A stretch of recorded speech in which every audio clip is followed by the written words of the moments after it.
gaaromina rifannoota hadooddii rabbi isa keessatti uume sababaa jechoota yookaan gochoota nama tokko tokkootiif akka gartee waan saniin mulqanneen siidhaama obboleessoo. Nabi Muhammad sallallahu alaihi wasallam irra gara laafessa namaa irra rahmata namaa godhaa namaati. Rabbi subhanahu wa ta'ala وما أرسلناك إلا رحمة للعالمين ولو كنت فظا غليظ القلب لانفض من حولك.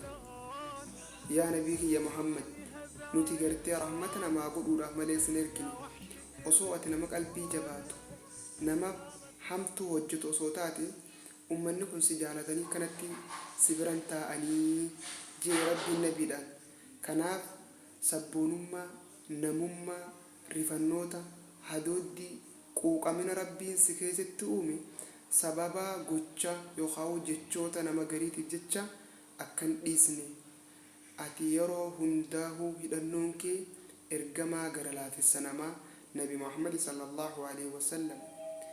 Rabbi subhanahu wa ta'ala وفي رسول الله أسوة حسنة. Nabi Muhammad jala deemuu keessatti hidhamiinsi gaariin isiniftahadhaa jedhe. Kanaafuu akkaan gara laafessa namaa amala qabeessa namaa nama kokkoflaa bashaasha tahee jiraadhu siin jaa obboleessa kiyya obboleettii tiyya galatooma ulfaadha.